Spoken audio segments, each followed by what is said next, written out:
welcome to the 65th race of the channel at the Singaporean GP, which is in season 1 of my team career mode. Here we are at the end of practice then, just getting some XP points, and over half of Matushita doing quite well in 7th for our team, but we were down in 16th, so unfortunately not able to get a qualifying turn lap time in, just because it started to rain. So yeah, it's kind of a good day, especially for our teammate who's in the background for once.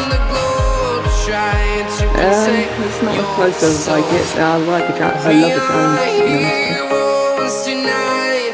I'm not sure what happened, to be honest. I'm not going to down the department because, yeah, I'd rather sacrifice a game than department around. Getting some resource points now. 1,500, so we should be able to get that Shashi ultimate update now. Getting some acclaim, and I think maybe we should have downed on it because that acclaim that we potentially lost, may have sacrificed us getting level 12 on team acclaim. But as this is only practice, we are fine, so we should be able to get level 12 by the end of the race, or maybe even qualifying, so not to worry there.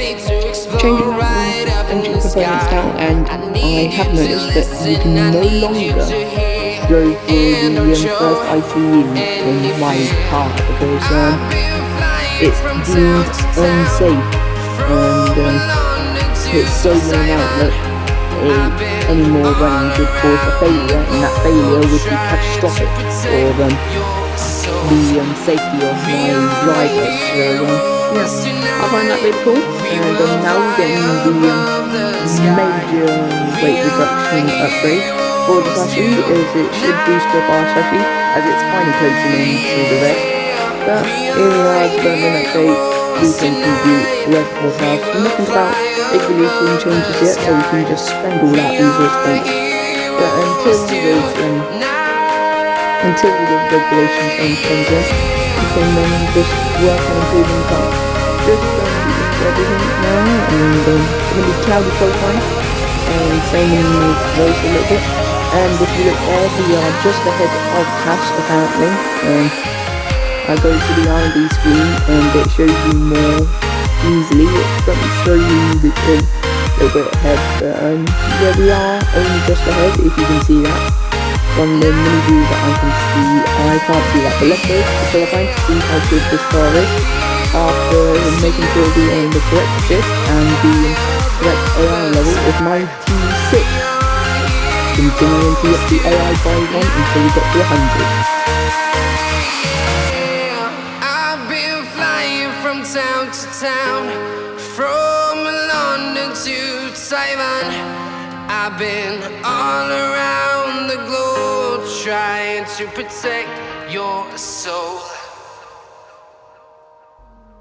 So here we are on our first run now, as Pierre Gasly sets a 38, as Ricardo then sets a 37.4, Sebastian Vettel with a 36.6, Lewis with a 36.4, and Valtteri with a 36.1.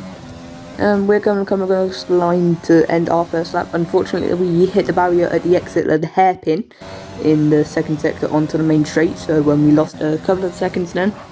But going on board for our second and final run, as it's our best run, going towards turn 1 now, taking up half the track as we go into turn 1 now, locking up the front left as we go into turn 2 and 3, gaining some time on the delta, about a 10th and a half now, going towards turn 4 now, braking just after the black board and the 50 meter board, going through turn 4 and opening DRS on the exit of turn 4 now, a 1/8 of a second up now, as I can tell you that with not many acceleration zones, we were 2 tenths behind our compatriots there, shall we say. And I can tell you that if you look there on the differential, we it's on set onto 50, usually before that it'd be on 65, but because I changed it to 50, the rear end was so unstable. As we come out the hairpin now, watch, it takes us so long to get on the throttle, and we're still getting them wheel spin in 4th gear. so we're not even full throttle until the end of the straight. So yeah, that's a little bit annoying, but luckily I noticed this. But guess when I noticed this? At the end of the race. Yeah, it was only on last night, to be honest, actually. So yeah, not good. But coming through the final sector now, a second up. Hopefully we can gain a couple more attempts, a second and a 10th. Going through the final corners now, it's second and almost 3 tenths. Go across the line, set a 39.3, not good enough. And we go 1 second behind in P21. Coming across the line for our third lap, we go down by 4 tenths, which is really disappointing for a driver of our caliber. I'd say that we've lost a good couple of tenths, maybe half second, maybe a little bit more across the whole lap due to that. I mean, maybe we could have gained a little bit more, maybe about a second we lost, but we never know, because I didn't restart this race and find out why I was doing wrong, because I didn't find out until after the couple of days after I did this. So yeah, it's a little bit annoying. About 8 tenths behind Matushita, which is a little bit annoying. So yeah, if we did lose a second due to the differential change, then yeah, very annoying. Big Gasly beats us in that qualifying part of the rivalry. So we are now 6-6 on rivals. But like I said, Team Acclaim level is going to go up to level 12 now due to qualifying. So we'll be able to, our sponsors will have increased their sponsor bonus money and how much they're going to give us per week. But as there's not much to do now before the race, we are just going to go straight to the race for the Singapore Grand Prix. Hopefully we can make up positions. Let's go.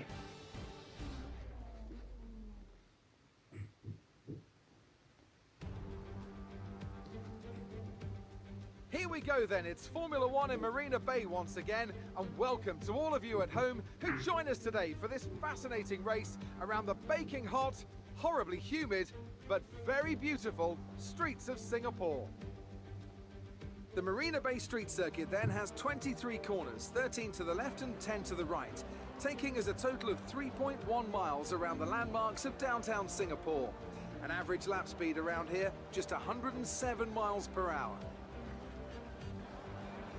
Alongside me to discuss all the action today is Anthony Davidson.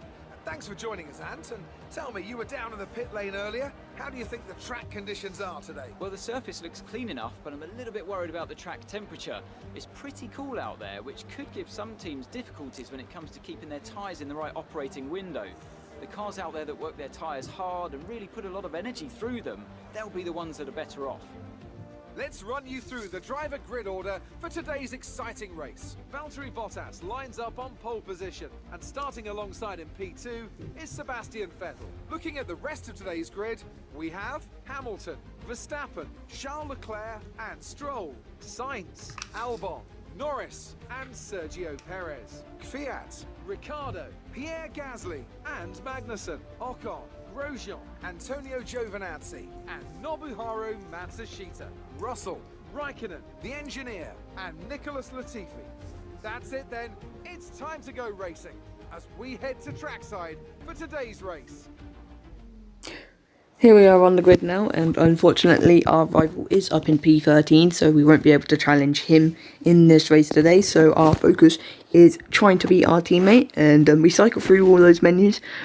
Unfortunately for my race pace, we don't change the differential, and like I said, I don't realise it until after the race. But as the 5 lights out now, we head towards turn 1, and everyone else got okay start, but then in the second phase, everyone gets past us. We go to the outside of our teammate into turn 1. He pushes us wide just a little bit as we go into turn 3 now. We tried to squeeze him onto the apex, but look who's on his inside.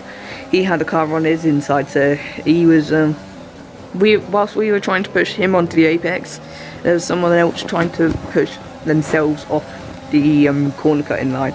but due to the fact that we had to back out because of Matushita, we lost some time. We lost position to Latifi, but we make that up back in turn 5, as we look for a move on turn 6 in Russell. I mean, a move on Russell in turn 6. That's what I meant to say. But going towards the end of the lap now, we didn't really seem to catch up, and that part of the track was the only part that was quick after the end of sector 3. But we lose the rear end just a little bit, differential. I'm not going to shut up about that, but he's going to go make a move into the single porting, or that could have been a bit hairy. Lewis Hamilton setting a 41-0, but as we come across the line, we set a 44-0. I'm pretty sure that's 3 seconds off. Going into turn 1 now, and unfortunately, power is going to be limited, and Matushita almost seen that as an opportunity. Ooh, maybe not. Going past now. Going towards the... Oh, that could have been hairy. We unintentionally block him off. As we're going down the straight now, we're almost losing my time. If you look on the delta, we lose some time to Russell. But then once we get on full throttle, we gain it all back. So yeah, on the when I'm not on full throttle, or when I'm not on, oh god, got on the curb and lost the rear end. Matushita gets past and almost Latifi. We kept losing the rear end again. Pit lap, so not too bad. Come into the pit lane now, as we almost hit the 60 board, almost speeding into the pit lane, which could have been catastrophic. But every time I was on, like, if I weren't on 0% throttle or 100% throttle, I was losing time. If I was on 100% or 0%, meaning brakes or lifting off, I would have been fine. But anywhere else, anywhere in between, and AI were beating me, so yeah, not good. Going through the end of that lap now, Matushita is coming in for the stop, and as a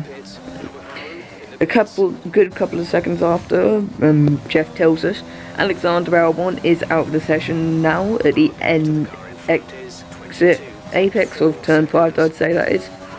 Coming out the pit lane is Matushita, and he got ahead of us far enough to not be close enough to overtake. We go in too far into turn 5, meaning we go past the curbing, which isn't allowed, so I'm surprised we didn't get a warning for track extending. But then again, I'm only on I'm on regular corner cutting, so that's going to be a change coming for next season. Strict corner cutting, lap 7 to 8 now, lap 6 to 7, and I set my personal best, and I can tell you that's going to be the personal best throughout the whole. Oh no, never mind.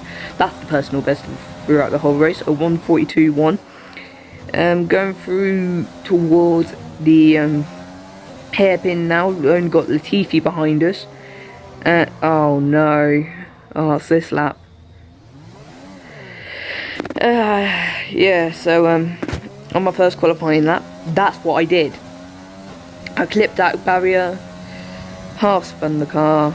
Oh, luckily on that one I stopped it from having to reverse out of the barrier. But yeah, not good. I entirely blame it on the differential, but I do believe it is my inexperience at this circuit, as I haven't got this far into career mode since the F1 2011 game, and I only got that game in 2015, so yeah, that's how long ago I completed at least one season. And well, last time I completed one season, I had completed like 4, so looking on track to complete that again. But on to the end of lap 10 now. Jeff is telling us the pace is strong, although I do have doubts about that. We're trailing our teammate by 7.2 seconds, which is a little bit annoying. And I did work out after the race, not taking into account the 5 seconds that I probably lost due to this half spin, I lost about 0.6 per lap, including the half spin. So yeah, not really good. Going on to lap 13 now. Gap to Grosjean was 6.9, but we're coming to the end of that lap and it is 7.7, so we lost 0.8, which is about on track to what I said, which is a little bit disconcerting. Lost another 0.7 on that lap to Grosjean, but we're coming to the end of the race now. Valtteri Bottas wins the Grand Prix and we come across the line, and I can tell you that we were 9.4 seconds behind, and that was 0.6 per lap. But take off 5 seconds that we lost from half spinning, that's only 4 seconds. Divide that by about, what, 15? That's less than 0.3 per lap, which, judging by the lap times that I was setting, is correct. But I'm interrupting commentators here. Technically, I am a commentator. I'm interrupting the other ones. I think their ability to keep their cool, even during some of the more hectic parts of the race, meant they were able to capitalise on the mistakes of other drivers, giving them the opportunity to make their way to the top spot with ease. So after a magnificent race, we can now see the drivers making their way to the podium. Once again, it's the Silver Arrows who take top spot, a well-earned victory for Mercedes.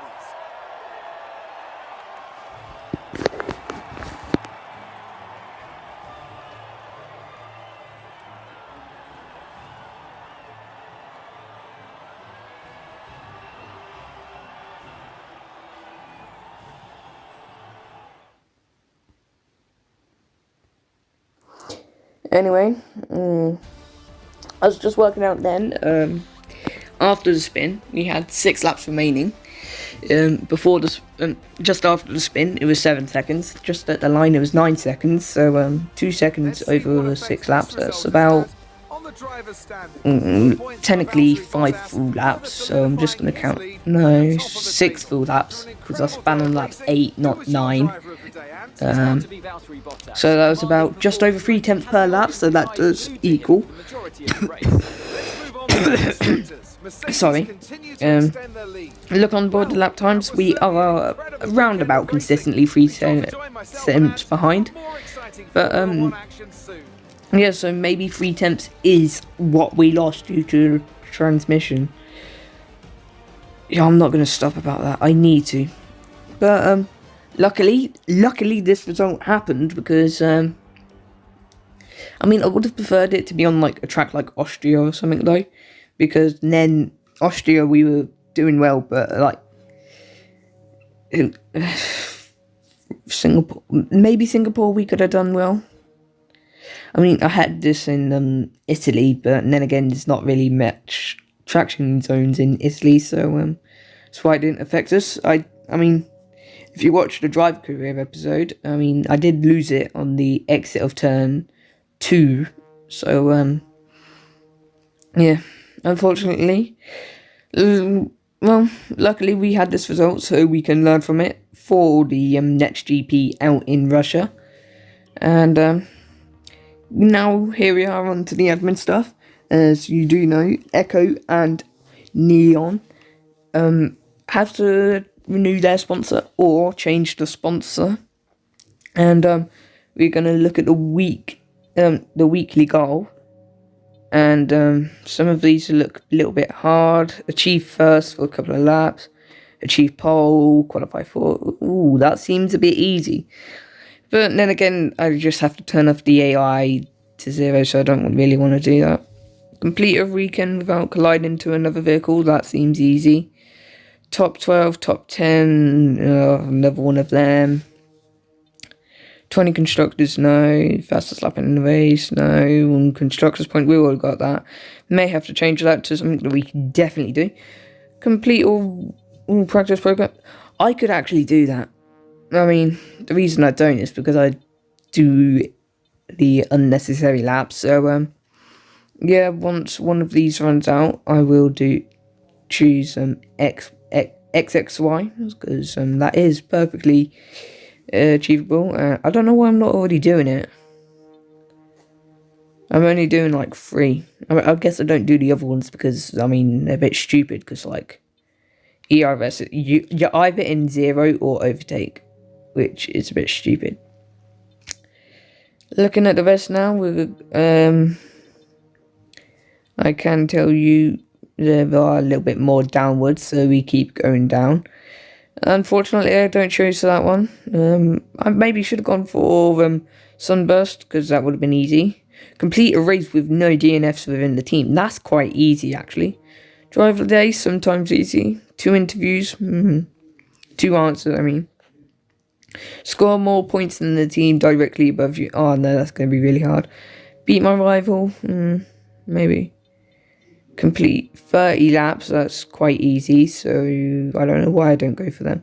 I think it's because there's low down on the weekly income, so yeah. But then again, why don't I go for them? I mean, all the money you can get. I mean, if the weekly income is bad, but you're always getting the bonus, I mean, that's better than having a high. Not always. It's sometimes better than having a high weekly income and never getting the bonus. But I can tell you, we do go for Quest, and we go for Alkinez Energy, which are... Quest is no DNFs within the team in the race weekend, and Alkinez Energy is no contact with any other driver. Where are they? We do think about Sudo. Once our car is much better, and we know we can do that, we will choose that. I know I can change the AI down to 0, but I don't like doing stuff like that, so no, I'm not going to do that. Can't go for any of these yet because we're not that good. We go down Alkinez Energy. Complete a race weekend without colliding with another vehicle. Quite easy, so we do go for it. And these will run out in 7 weeks' time, which is 3 weeks before the end of the season, so not too bad. Some reason I don't have any sponsors on the car, so we're just going to go on for about 5 minutes, I do believe. So first of all, oh god, that was a voice crack and a half. Checking which sponsors give us the most money, so we're going to give them more sponsor slots or better positions, basically. Quest giving us the least money, and Alkinez Energy giving the most money after Jingshen. How do you say it? Jingshen. So Alkinez Energy going in that one. RGB going in this one. RGB looks quite good in this one, actually, so we're gonna go for that one.